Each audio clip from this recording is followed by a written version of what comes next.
Hello everyone, welcome back to the Good Life Warrior channel, and it's so good to see you in this Amazon FBA step-by-step course. I hope you are truly enjoying this video series. This course is made for those of you who are big picture people. You want to know everything before you jump 2 feet in. I love that about you. I am the same way. That's why I'm sharing everything I know about this business so you are fully prepared when you are ready to spend money investing into this business. If you haven't watched the first 3 episodes yet, please do that because we have talked a lot in the first 3 episodes on how to select the first product, how to get product samples, how to get the best quote. Finally, we're here. We're almost ready to issue the purchase order. This episode is about how to issue the purchase order. This is a critical milestone in the entire Amazon FBA business. There are so much to cover. Let's start. By the way, if you don't know me, my name is Yuping Wang. I'm the founder of Sourcing Warrior Mastermind course and Negotiation Masterclass.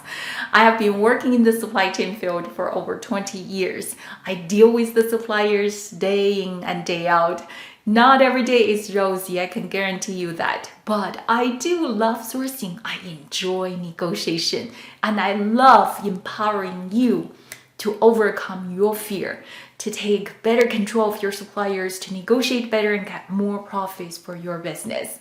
Many students in my course has built and grown their business step by step. You will get there too. Just stay consistent and stay focused with your effort in building this business. Once you get the sourcing side of the business nailed, you will get more profits for your business. Now let's talk about issuing purchase orders. Are you ready to send your PO to the supplier? This is such an exciting yet nerve-wracking step because in this step we're going to spend thousands of dollars. If the purchase order is not well prepared, we may end up not getting the product as we wish for. We may end up have to dispute with the supplier trying to get the money back, which is going to be a very stressful situation to deal with.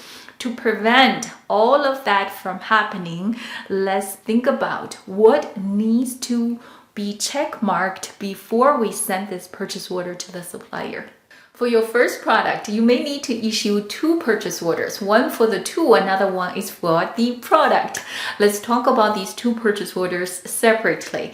If you're customizing a product and requires a customized tooling, then the supplier will ask you to send a purchase order for this specific tool designed specifically for your product. When you send a tooling purchase order, what do you need to consider? If you're in the mastermind course, you know there is a tooling purchase order template that the terms and conditions already lay out for you. It's easier for you because all the terms and conditions have been thought out. If you're not in the mastermind course, let me give you 2 pointers. Number 1 is the payment term. In most cases, when the supplier designs a customized tool specifically for you, they will ask you to prepay for the tool 100%. Should you agree to that? Never. The most you would agree is to pay 50% down to get the tooling started and 50% when the production sample is approved by you. Not the T1 sample. T1 sample is the first sample coming off the tool. You need the production sample to be approved. Then pay the remaining balance. The reason you're doing this is because a lot of times the supplier have to tweak the tool in order to get the sample right. If you have paid 100% and they couldn't get the sample meet your specification, you will have no leverage to talk and negotiate. You will be so frustrated after several months. The supplier still couldn't get your sample right. What are you gonna do? You might end up have to dispute or lose the money. So that's why don't never pay 100%. Always leave 50% when the production sample is approved. The second pointer is about the ownership of this tool. You paid for this tool. You own this tool. In no condition, the supplier should share your tool to produce other people's parts or produce their parts. In no condition, they should use this tool. This should be clearly spelled out on your tooling purchase order. If you have the mastermind PO template for the tooling, you know there's a different terms and conditions, but these top two should be kept in mind when you cut your tooling purchase order regarding the payment and the ownership of the tool. Now let's talk about your product purchase order. What do you need to consider before you send your PO to your supplier? What's the number one consideration? In my opinion, that should be your NNN agreement. Non-compete, non-disclosure, non-circumvention. If you have poured your heart and soul in designing a unique product, so unique that has so much IP, intellectual property in this design, and you didn't get a chance to have the supplier sign this agreement during the sampling stage because you are, working with different suppliers, you don't know which supplier you're gonna finally select, this is the time. Before you cut your purchase order, this is your perfect time to leverage this step to get this an agreement signed. You can ask your supplier, I'm ready to send my purchase order to you. This is a milestone to get the project started. I would appreciate if you can sign the agreement so we can have this agreement established and we move forward with the mutual trust. So take care of the business first before you send the money to the supplier. The second important consideration is your product specification. This is about the final product quality. If you don't have the product specification ready, then you're not ready to cut PO and send money to the supplier. From the moment we receive the supplier's first sample, we already talked about, we start to document the quality issues 1, 2, 3, 4. During the process, working with the supplier, customizing your product, you're going back and forth, discussing the different specifications, right?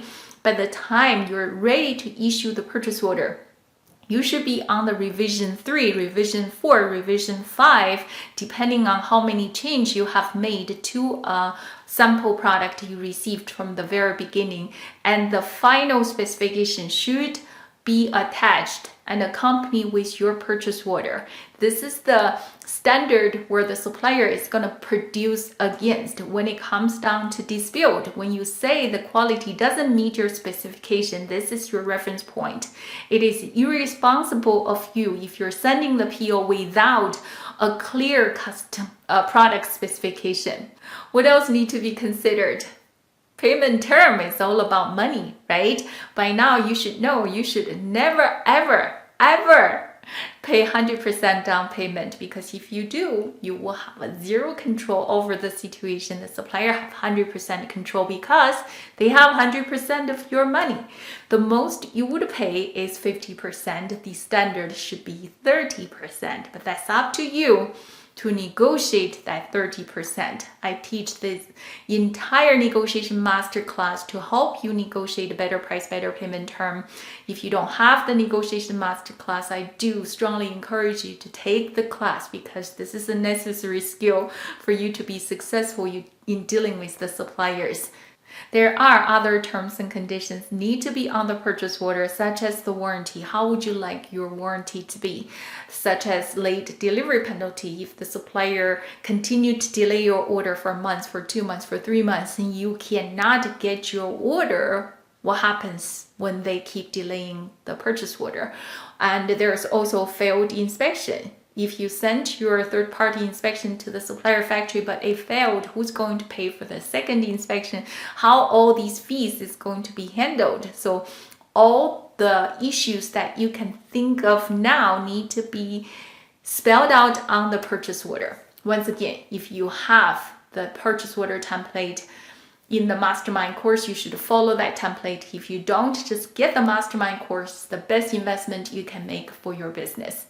Now, there's one more thing I want to mention before you send the purchase order. In addition to product specification that we talk about it, checklist 1, 2, 3, 4, 5, do you have a physical sample that is approved by you and your suppliers? If you do have this physical sample, this is also called golden sample. That is very good. Sign and date this sample and have a duplicate sample, sign and date. So this sample has your signature and have the supplier's signature.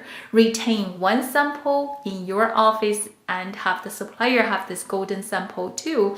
So when it's time for your product inspection, you can either have your sample sent to your third-party inspection or have the inspection company follow that golden sample in the supplier factory to inspect your product.